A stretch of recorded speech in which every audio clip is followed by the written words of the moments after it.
You're in the middle of cross-examination. You ask a pointed question. The witness dodges it. You press harder. They dig in. The judge is watching. You sense impatience. And suddenly the whole examination feels like you're pushing a rope uphill. Most attorneys think the answer is to get more pointed and more aggressive. I'm going to show you why that's often the wrong approach and why the most powerful cross-examination technique I've used in 20 years looks nothing like what you've been taught. Hi, everyone. I'm Scott Milner. I'm a board-certified trial and appellate attorney, and I've been trying cases to judges and juries for 2 decades. What I'm about to show you is the most underrated technique in the courtroom. I say underrated not because it's unknown, but because I almost never see it used by my colleagues. I do see it consistently used by the best attorneys I know. I call it the yes ladder. Here's the core idea. Every cross-examination should have a clear set of points you intend to make. If you're walking into a cross-examination not knowing what those points are, stop. Go back to the drawing board. The yes ladder is how you move between those points. Instead of leading into each point with a sharp, accusatory question, you lead with a universal truth. A statement so self-evidently correct that agreeing with it is the only reasonable option.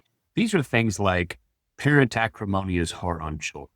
It's important that your wife be able to meet her basic needs. When you make a commitment to someone, they should be able to rely on it. These are statements the witness cannot deny without appearing completely disconnected from reality. Their credibility would be destroyed. And that gives you something that's rare in cross-examination. A question you can ask without knowing the answer, because either outcome helps you. If they say yes, you've got your foundation. You make your point. If they say no, their credibility is gone. You've made a different, more powerful point.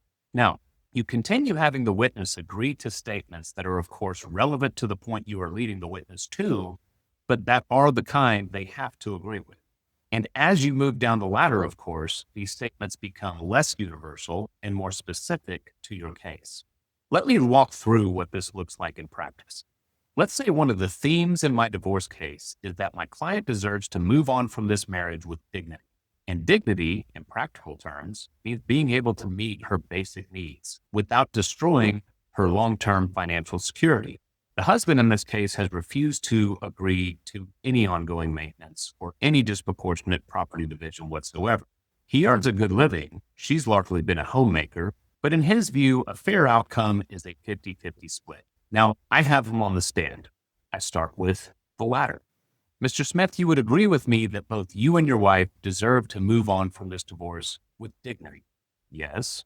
And moving on with dignity obviously involves being able to afford your basic needs. Yes. For example, not being able to afford a place to live. That's not moving on with dignity. You'd agree? Yes. Now I take one step down the ladder. These next questions are still largely agreeable, but less universal. Moving on with dignity should include at least a decent lifestyle. Yes. If we can make that work for both of you, we should make that work, shouldn't we? Yes. You'd also agree that your wife deserves some measure of long-term financial security. Yes. After 20 years of marriage and 3 children, she deserves at least that. You'd agree? Yes. Now, what if he says no? Say I ask, your wife deserves to at least have some measure of long-term financial security, and he says something like, not necessarily. I would then follow with, you don't believe your wife of 20 years, who's had 3 children with you, deserves to be financially secure. Is that your testimony? He may then try to equivocate, but I would demand a yes or a no. If he then says, yes, I pause. I let it sit, and I move on. That pause is doing a lot of work here. It's emphasizing an answer that is obviously harmful to his side of the case and is harmful to the judge's opinion of him generally. Now I move to the specific facts. We've laid the foundation. The judge understands what we're building toward. Now I bring out the exhibit I need to make my point. Mr. Smith, I'll show you what's been marked as Respondent's Exhibit 10. No matter what happens today, both of you are going to leave this divorce with financial assets you can move forward with. Yes. You'll be relying on those assets to fund your retirement someday, won't you? Yes. And it's reasonable to believe that your wife will be relying on her portion of those same accounts. Yes. And now the close. You've reviewed your wife's budget that she supplied to the court. Yes. You understand that this is her view of what her basic needs look like moving forward. I suppose so. And you would agree that she should not have to compromise her long-term security just to meet those basic needs. Yes, if we can find a way to meet those needs through this proceeding, we should meet them. You would agree? I suppose so. You can see at the bottom of this budget that she's at a negative every month, can't you? Yes. In fact, she's in the negative by nearly $8,000 per month. Yes. If at the age of 55, not having worked since she was 30 years old, it takes her over 24 months to find a job, she'll have used nearly 200,000 of those funds. You would agree? That sounds about right.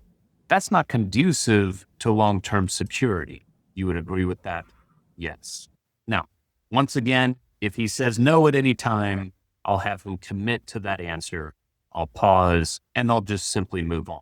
Now, let's talk about why this works. There are 3 reasons why this technique is so effective. First, it primes the room. When a witness agrees with a universal truth, the judge or the jury nods along with it. You've got everyone in the room thinking the same thing, and that makes the contrast hit harder when you reveal what the witness actually did or what they're actually asking. The second reason is momentum. A witness who is saying yes has a powerful social incentive to keep saying yes. No one wants to contradict themselves publicly. No one wants to say yes to your wife deserves financial security and then no to a question that obviously follows this universal truth. I've gotten admissions through this technique that I could have never gotten any other way. Third, it reinforces your theme. Cross-examination isn't just about making individual points. It's about telling a story. The truism you choose should reflect the theme of your case. Every yes the witness gives is another sentence in that story. A note on tone. Cross-examination has a reputation for being disdainful and aggressive. And sometimes that's earned. Sometimes that's deserved. But I'll tell you this, the disdainful tone is far less effective than people think and far more common than it should be. When I'm using the yes ladder, my default tone is authoritative and relatively respectful. The technique does its work quietly. I become more pointed only when the witness has clearly shown they deserve it, typically when they're denying something that no reasonable person should deny. When that happens, I press hard, but I let them earn it first. If this was helpful, hit that like button and subscribe. I put out techniques and strategies like this one regularly, built specifically for trial attorneys who want to be better in the courtroom. I'll see you in the next one.